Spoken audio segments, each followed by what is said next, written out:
Friends, आज मेरा नया वीडियो मैं बना रही हूँ स्पोकन इंग्लिश क्लासेस स्टेप 2। आज से स्टेप 2 को स्टार्ट कर रही हूँ और मैं आप लोगों से रिक्वेस्ट करती हूँ कि आप मेरे हर वीडियो को देखें, क्योंकि आप एक वीडियो से जज नहीं कर सकते हैं कि मैं कैसा वीडियो बनाती हूँ, इंफॉर्मेटिव है या नहीं, आपके लिए हेल्पफुल है या नहीं, या आप अच्छे से समझ सकते हैं कि नहीं। लेकिन जब आप हर एक वीडियो को अच्छी तरीके से देखेंगे, थोड़ा टाइम ज़रूर लगेगा, लेकिन हर एक वीडियो को आप कोशिश कीजिए कवर करने का। उससे क्या है कि स्टेप बाय स्टेप आपका इंग्लिश जो है वो स्ट्रांग होगा और इंग्लिश बोलना लिखना आप अच्छे से सीख पाएंगे। क्योंकि जो राइटिंग पार्ट है, ये लिसनिंग पार्ट है, अंडरस्टैंडिंग पार्ट है। इंग्लिश सीखने का 3 पार्ट होता है, एक है राइटिंग, एक है रीडिंग और एक है अंडरस्टैंडिंग और स्पीकिंग। 4 पार्ट है, बोलना, लिखना, सुनना और समझना। तो ये चारों पार्ट हमारे जो चारों स्किल्स हैं ये स्ट्रांग होने चाहिए। तो उसके लिए है कि स्टेप बाय स्टेप आप मेरे साथ हर वीडियो को आप कवर करते जाइए। और last but not least, like and subscribe जरूर कीजिएगा। आप खुद भी सब्सक्राइब कीजिए, अपने फ्रेंड्स से और फ्रेंड्स के फ्रेंड्स से, फैमिली मेम्बर्स से, सबको आप सब्सक्राइब करवाइए मेरा वीडियो। तो आज मैं स्टेप 2 में पढ़ाऊंगी टाइप्स ऑफ सेंटेंसेस। सेंटेंसेस के कितने प्रकार हैं। हिंदी ग्रामर बुक में भी आपको प्रकार मिल जाएंगे और इंग्लिश में भी टाइप्स ऑफ सेंटेंसेस होते हैं। इसका फर्स्ट टाइप है असर्टिव या डिक्लेरेटिव, जिसको कि कहते हैं, इसमें भी 2 पार्ट होते हैं, अफर्मेटिव और नेगेटिव। असर्टिव सेंटेंसेस का एक और नाम है डिक्लेरेटिव, और इस सेंटेंसेस में भी 2 टाइप्स होते हैं, एक अफर्मेटिव और नेगेटिव। उसके बाद सेकेंड टाइप है इंटेरोगेटिव, थर्ड टाइप है इम्पेरेटिव, फोर्थ है ऑब्जेक्टिव और फिफ्थ है एक्सक्लेमेटरी सेंटेंसेस। 1 बाय 1 मैं सबको समझाऊंगी।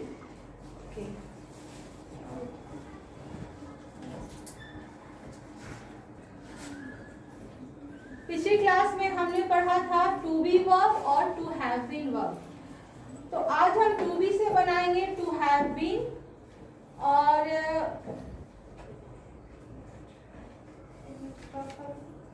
क्लास में हमने पढ़ा था टू बी वर्ब और टू हैव वर्ब। आज हम टू बी से टू हैव बीन वर्ब बनाएंगे और टू हैव से टू हैव हैड वर्ब बनाएंगे।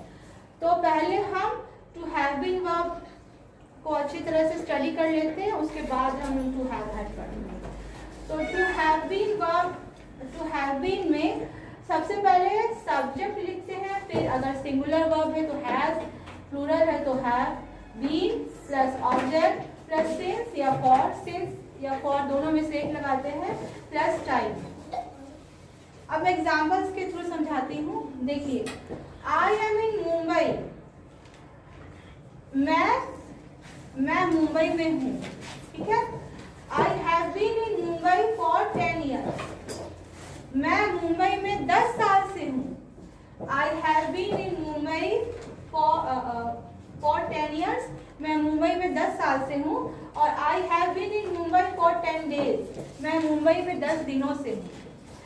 देखिए, सिंस फॉर हम तब लगाते हैं जब मतलब ड्यूरेशन तो पता रहता है कि 5 मिनट है या 5 साल है या 10 साल है या 5 महीना है, ऐसे तो पता रहता है, लेकिन एग्जैक्ट टाइम नहीं पता रहता है कि कितने बजे से या किस दिन से, किस पर्टिकुलर डेट से हम वहाँ पे रह रहे हैं। तो उस कंडीशन में आप सिंस लगाते हैं, लेकिन सिर्फ ड्यूरेशन दिया रहता है 10 साल, 10 दिन, 12 महीने, 5 दिन, 5 मिनट, 10 मिनट, तो फिर हम फॉर लगाते हैं। अब यही सेंटेंस देखिए, I have been in Mumbai since 2010, मतलब एग्जैक्ट हमें पता है कि मैं मुंबई में 2010 से रह रही हूँ, तब हम यहाँ पे सिंस लगाएंगे। समझ में आया आप लोगों को? Yes, ma'am. कि फॉर कहाँ लगाना है और सिंस कहाँ लगाना है? Yes, एग्जैक्ट पता चल रहा है कि मैं मुंबई में 2010 से हूँ, इसलिए यहाँ सिंस लगा। आगे भी और एग्जाम्पल से एक्सप्लेन करूंगी। जैसे दूसरा सेंटेंस देखिए, ही इज अ डॉक्टर, वह एक डॉक्टर है। He have been a सालों से डॉक्टर है। तो इसलिए यहाँ पे फॉर लगा है। ये देखिए मैं डिफरेंस बिटवीन सिंस और फॉर बता रही हूँ।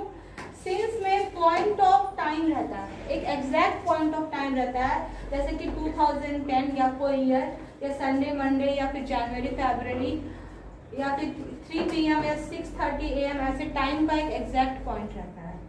वहीं पे फॉर में पीरियड ऑफ टाइम बस दिया रहता है कि 10 सालों से, 5 महीने से, 6 सप्ताह से, 2 दिन से, एग्जैक्ट टाइम लेकिन नहीं रहता है।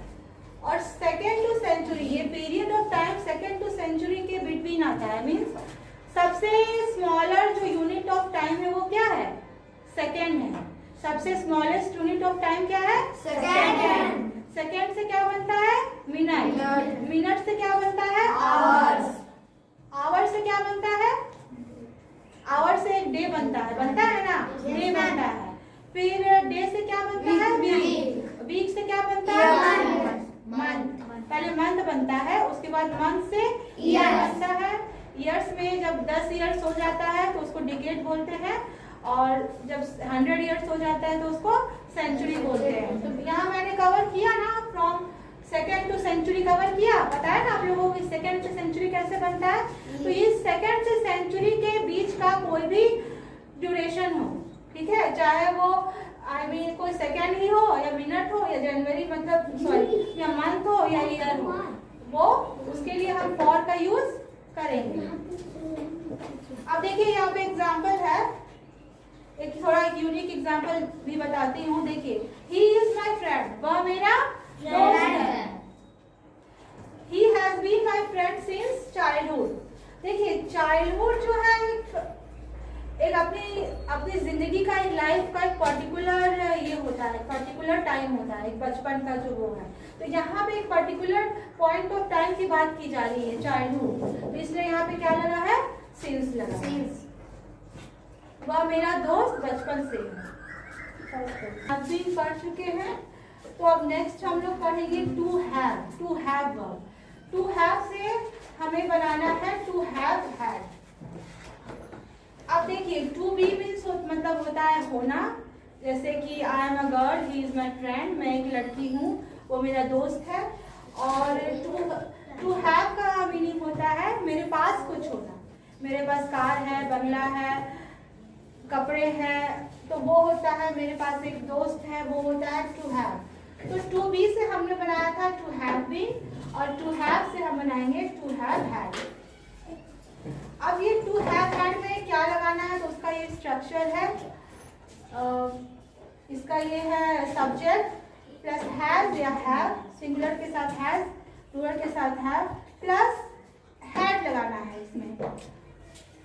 तो सिंगुलर और प्लूरल दोनों के साथ हम एक एक्स्ट्रा हैड लगाएंगे, ठीक है। तो प्लस ऑब्जेक्ट प्लस या सिर्फ या फॉर प्लस टाइम। और जब इसका पास्ट टेंस करेंगे तो यही हैज या हैव ये हैड बन जाएगा। तो ये इस सेंटेंस में जो पास्ट टेंस बनता है उसमें 2 हैड लगते हैं, हैड हैड, 2 हैड। ये थोड़ा सा आप लोगों को अटपटा लगता होगा दिमाग में, लेकिन ये सेंटेंसेस ऐसे ही बनते हैं। देखिए, I have had a car for 10 years। मेरे पास एक कार 10 सालों से है। I had had a car for 10 years। मेरे पास एक कार 10 सालों से थी। ये प्रेजेंट टेंस है और ये पास्ट टेंस है। मैं फिर से रिपीट करती हूँ, मेरे पास एक कार 10 सालों से है। I have had a car for 10 years। मेरे पास एक कार 10 सालों से थी। I had had a car for 10 years। उसके बाद है he has been a studious boy since beginning। क्योंकि यहाँ पे पॉइंट ऑफ टाइम दिया हुआ है बिगिनिंग, इसलिए सिंस लगा है। he has been a studious boy since beginning। वो एक पढ़ाकू लड़का है शुरुआत से ही। उसके बाद he has been in Indore for 10 years। वो 10 सालों से इंदौर में है। he had been in Indore for 10 years। वह 10 सालों से इंदौर में था। ये प्रेजेंट टेंस है, ये पास्ट टेंस है। He has been in Indore for 10 years। वो 10 सालों से इंदौर में है। He had been in Indore for 10 years, वह 10 सालों से इंदौर में था।